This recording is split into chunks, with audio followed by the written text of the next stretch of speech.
Hey guys, welcome to the Generic Tech Support YouTube channel. Let's play a game of Name That Cable and what it's used for. Leave a comment down below.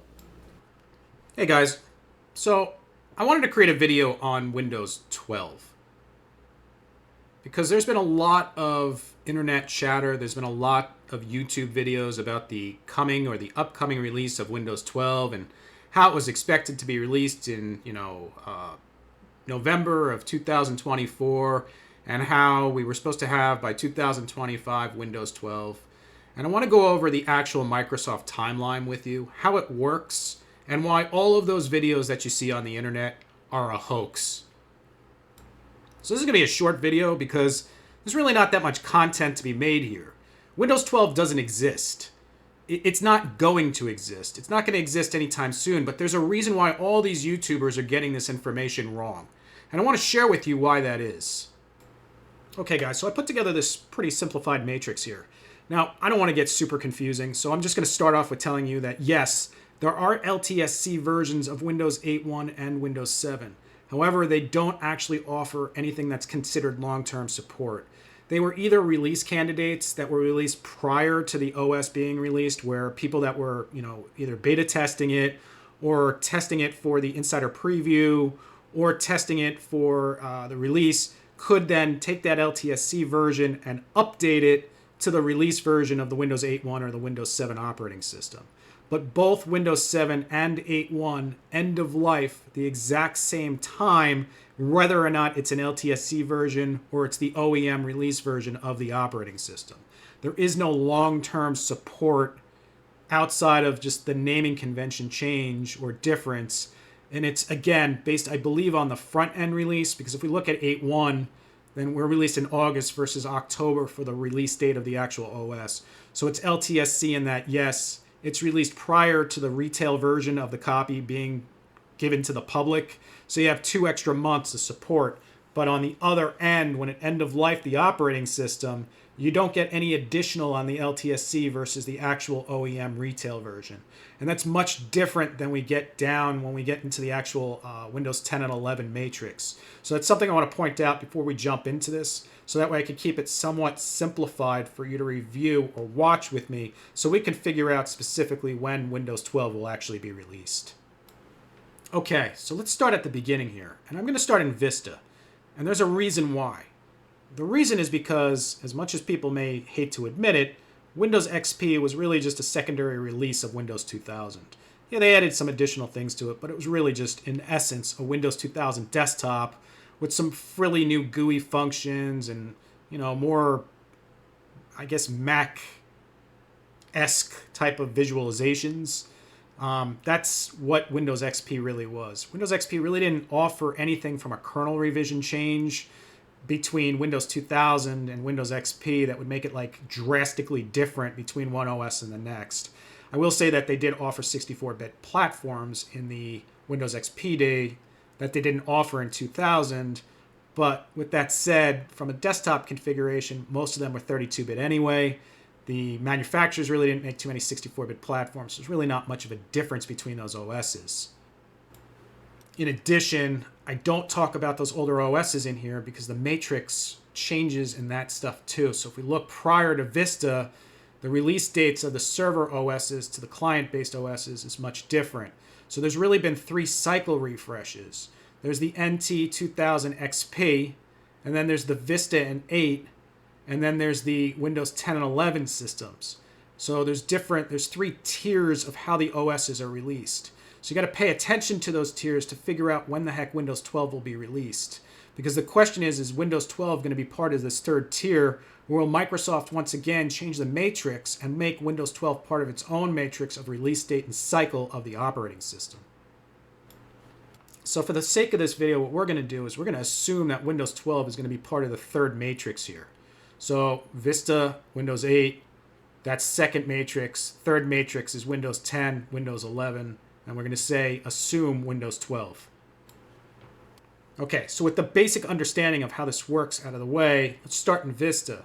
So Vista was released in 2006. Now 3 years later, we're going to get Windows 7. But Windows 7 isn't released as a replacement for Vista. Windows 7 is an extension of Vista. Windows 7 is basically Vista 2.0. That's what Windows 7 is. There's no real major kernel release differences. There's a slight change in the kernel, but it's not drastic. It's really just an update. We're going to see that same kind of kernel revision change when we get into the later operating systems of Windows 10, Windows 11. When you go from like a 20H2 to a 21H2, you get that same kernel number change that you got when you went from Vista to Windows 7. So that matters just because that means that since 7 is technically Vista, we could say, all right, well, that's technically Vista LTSC if we look at the LTSC matrix for the later operating systems, right? And if we do that, then we can understand that Windows 7 and Server 2008 R2 were released at the exact same time. They both hold the exact same kernel version as Windows 7 when it was released. That's what Windows 2008 R2 is Windows 7. So if we look further now and we look into the Windows 8 release date and we see 2012, we have 3 years really between the Windows 7 release and when Windows 8 comes out. That's really all it is 3 years. Now, that's not a 3-year adoption rate, but that's 3 years between the release dates. But if we look at it from the core operating system, knowing that the matrix is really, this is Vista 2.0, this is Windows 8, this is really Windows 8, 8.1 is really Windows 8 2.0 because, again, it's just a kernel revision change at this point.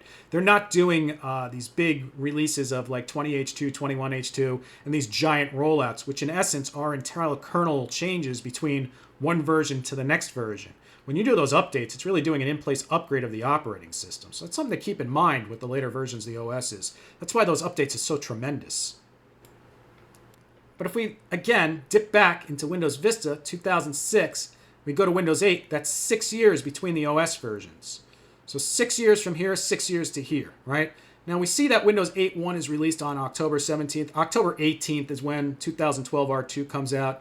I mean, for one day, I'm not really going to hold it to them, and it is the same kernel version after all. Windows 8.1 and 2012 R2 are the same system. There's just a server version and a desktop version. But if we go in here again and we see 2012, right, for the release date, but we only have 3 years now until we get to the 2015 release date of Windows 10. So I assume the reason why we have that change in only 3 years is because this entire structure here was a flop. And I mean, it was a flop in all forms. People didn't like the server interface because of the weird tile interface on a server. People didn't like the Windows 8.1 interface on the desktops. I'll be honest with you, I wasn't a huge fan of it on a desktop, but I thought on like a Microsoft Surface, it was way better than Windows 10 ever could be. But we're only talking roughly 2 years if we're talking about the Windows 8.1, but we're talking 3 years between Windows 8 and the release of Windows 10. So we go from 10, and then we have a, 3-year again release between then and the LTSC client for 1809. Now the LTSC client, again, is Server 2019. These line up, they match. This is important. And the reason why this is important is because if we look at Windows 11, this is where it gets tricky. This is why so many people got befuddled and released the Hoax version of Windows 12 coming and got confused that the canary version of the release candidate for Windows 11 24H2 was Windows 12. The reason why is because they didn't pay attention to this. If there's a server release version, Microsoft at this point only releases server versions of LTSC clients. That's it. It is an LTSC client. And now, this is nothing new because 10 LTSC was the Windows Server 2019. We know that Windows 11 would be the LTSC client for Server 2025, and we had confirmation that Server 2025 was coming out. We had no confirmation that Windows 12 was coming out because it wasn't. Because it's LTSC version of Windows 11 that corresponds with Server 2025. So the reason why so many people got this wrong, it's because they were paying attention to this stuff up here. The older cycle, the older refresh cycle, when you went from Vista to 7 to 8 to 8.1, if we were still following the same matrix where we got a new OS release a couple years later as basically the R2 version or the secondary release version of the original core operating system, then yeah, this would have been Windows 12. But they changed that in Windows 10 when it went to the LTSC versions of the operating system. So we know that from 2015 to 2021 is again 6 years. That's a 6-year release cycle. And we know that the secondary release is the LTSC version, which means that Windows 12 will probably come out in 2030, possibly January of 2031 if they don't rush it. But my guess is probably November, December of 2030 is when we're going to see Windows 12 actually released. Now, if we follow the exact support cycle between Windows 10 and 11, I would say Windows 12 would be January of 2031. But I know that Microsoft has a tendency of trying to release things in November. Reason being is because they want to release the latest version before Christmas. So that way people go out and spend the money to buy a new computer for somebody for Christmas with the later version of the Windows operating system. So I would actually expect to see Windows 12 released November, possibly December of 2030. That's when the 12 OS will come out. That's also the time that we'll see the 2030 or the 2031 server release, which will be the next release in the server structure. That's how you could tell that these guys that are adding these videos about Windows 12, it's a hoax. Because there is no build yet for Windows 12. It's still way too early. We'll probably see a Windows 12 beta, best guess, end of 2027. That's likely when we'll start to see the beta versions of the actual 2000 or rather Windows 12 release, or even the 2030 server release version. Probably tail end of 2027, beginning of 2028. We'll start to see actual real images of these operating systems. But don't fall for the hoax. There is no Windows 12. There won't be one for some time. Hopefully seeing the structure helps you in other ways too, because now you could plan your server releases, you could plan your desktop releases, you could plan your, future required money, funding, finances for your infrastructures, knowing that this is really how this structure works. Again, assuming they don't change it again and do a fourth revision on the support structure in Windows 12. But chances are, based off of what we know so far, Windows 12 will probably just be a revision of Windows 11 with some more garbage that nobody wants in it. And more than likely, it's going to be a paid service. My guess is that Microsoft's going to go to a support paid matrix where it's going to be a monthly service fee, and then you're going to have different tiers of service to either not have ads or to have ads in the operating system. I would say Windows 11 is likely going to be the last operating system, and I'm doing air quotes, from Microsoft that's free. Realistically, the last operating system that was really free was Windows 8.1. Windows 8.1 was the last OS that didn't have ads. It was the last OS that was functional. It was the last OS that didn't require you to have no control over the OS and what it actually includes and supplies to Microsoft or other third-party vendors.